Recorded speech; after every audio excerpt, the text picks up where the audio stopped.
ഇതെന്താ പുതിയൊരു ചടങ്ങ്? ഈ പാലും നാണോ മുല്ലപ്പൂവൊക്കെ കണ്ടിട്ടൊരു ആദ്യരാത്രി ലക്ഷണമൊക്കെ ഉണ്ടല്ലോ. എന്താണ്? അങ്ങനൊന്നുമില്ല. ജ്യോതി ആന്റി മുല്ലപ്പൂ വച്ചിരുന്നു, പിന്നെ പാല് കൊണ്ടുവന്ന് പ്രണവിന് തരാൻ പറഞ്ഞു. അത്രേ ഉള്ളൂ. ജ്യോതി ആന്റി പാല് തന്ന് വിട്ടതേ ഉള്ളോ അതോ വേറെന്തെങ്കിലും പറഞ്ഞോ? ആന്റി വേറൊന്നും പറഞ്ഞില്ല. ആര് പറഞ്ഞില്ല എന്ന്? നിങ്ങൾ സംസാരിക്കുന്നതൊക്കെ ഞാൻ കേട്ടു. ഇരിക്ക്.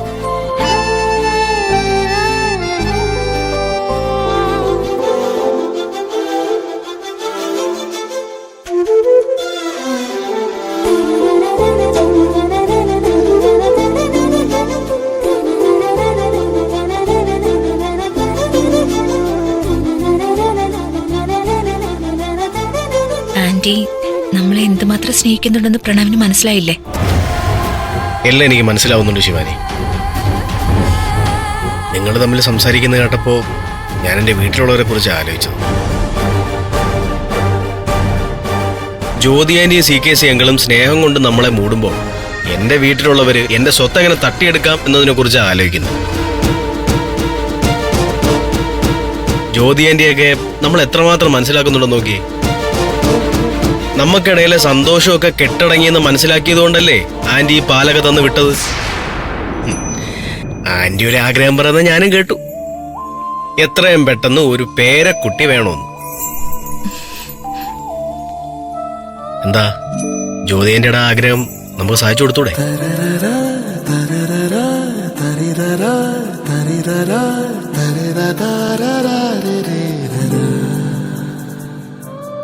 ഇണവയിൽ ചിറകുമായി തളികയിൽ ചിരിയുമായി പുലരി വന്നു നിന്നതെന്തിനോ? ഏറെ നാളായി ദൂരെ മാറി നിന്ന കാറ്റോ ചാരെ കുളിരെഴും കവിതകൾ നെയ്തുവോ ഇതളിടും മലരിലും കിളികൾ തൻ മൊഴിയിലും മധുരമർമരങ്ങൾ എന്തിനോ?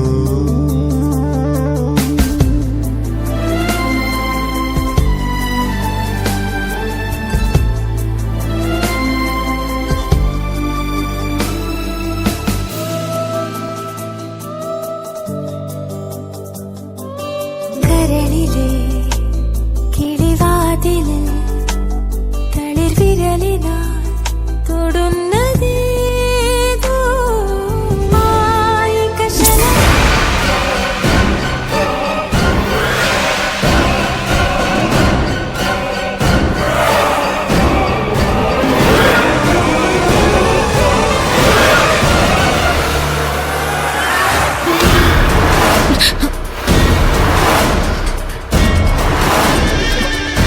നിനക്കെന്തൂറ്റി? വേണ്ട പ്രണവേ, എനിക്ക് ഈ വീട്ടിൽ വെച്ച് ഒന്നിനും ആവില്ല.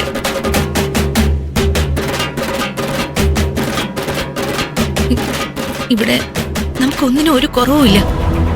അങ്കിളും ആന്റിയും അവരാൽ കഴിയുന്നതിന്റെ പരമാവധി സ്നേഹിക്കുന്നുണ്ട്. പക്ഷെ എന്നാലും നമ്മൾ മറക്കാൻ പാടില്ലാത്തൊരു സത്യമുണ്ട്. നമ്മള് ഈ വീട്ടിൽ വെറും അഭയാർത്ഥികൾ മാത്രമാണ്. അങ്ങനെയുള്ളവരടുത്ത് വെച്ച് നമ്മൾ സന്തോഷിക്കാൻ പാടില്ല.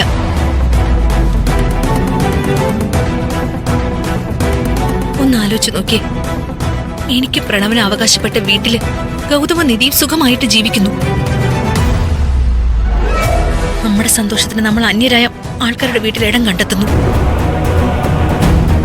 എന്തൊരു ദുരിത ഇത്.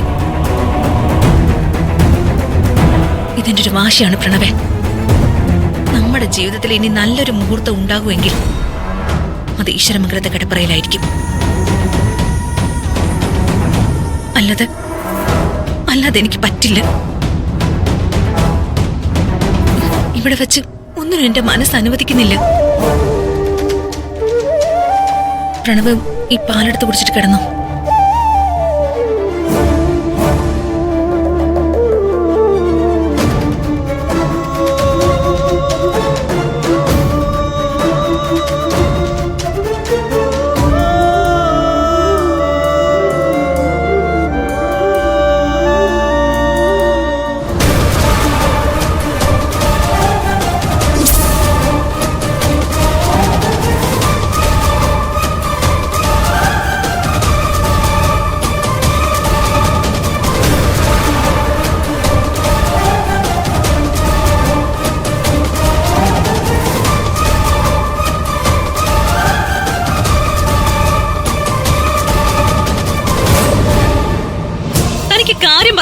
മനസ്സിലാവില്ലേ?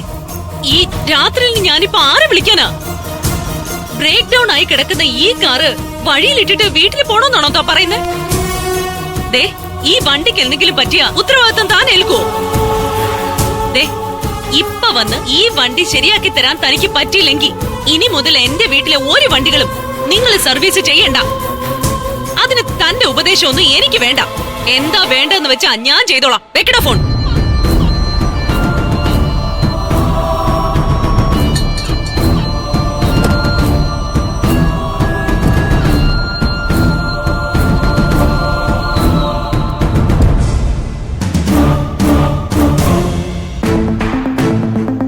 ഓട്ടോ.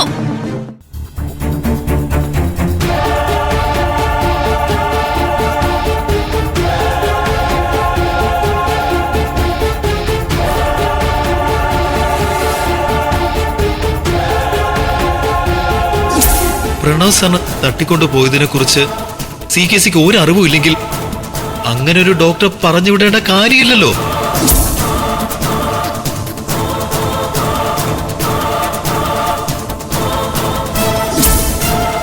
പേര് അതിപ്പോ ഡോക്ടർ ജയറാംസ് ക്ലിനിക്.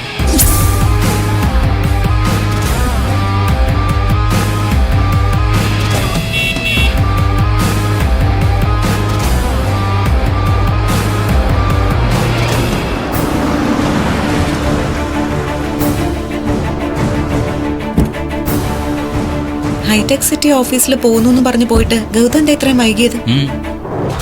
അല്ല, വസുന്ധരാമയുടെ ഇതുവരെ എത്തിയില്ലേ? കാറൊന്നും കാണുന്നില്ല. ഇത്രയും ദിവസം ആ കഴുകനെ കൂട്ടിൽ അടച്ചിട്ടിരിക്കുകയല്ലായിരുന്നോ? തുറന്നുവിട്ട സന്തോഷത്തിൽ ഇങ്ങനെ പറന്നു നടക്കുകയായിരിക്കും. പറയുന്നതൊക്കെ കൊള്ളാം. നാട്ടുകാർ ഉപദ്രവം ഉണ്ടാക്കാതിരുന്നാ മതി. അല്ലെങ്കിൽ ആരെയും കെണി വെച്ച് പിടിക്കും. അതൊക്കെ പോട്ടെ. ലേറ്റ് ആയത് എന്താന്ന് പറ. എന്തിനാ അത്യാവശ്യമായിട്ട് ഹൈടെക് സിറ്റിയിലേക്ക് വിളിപ്പിച്ചത്?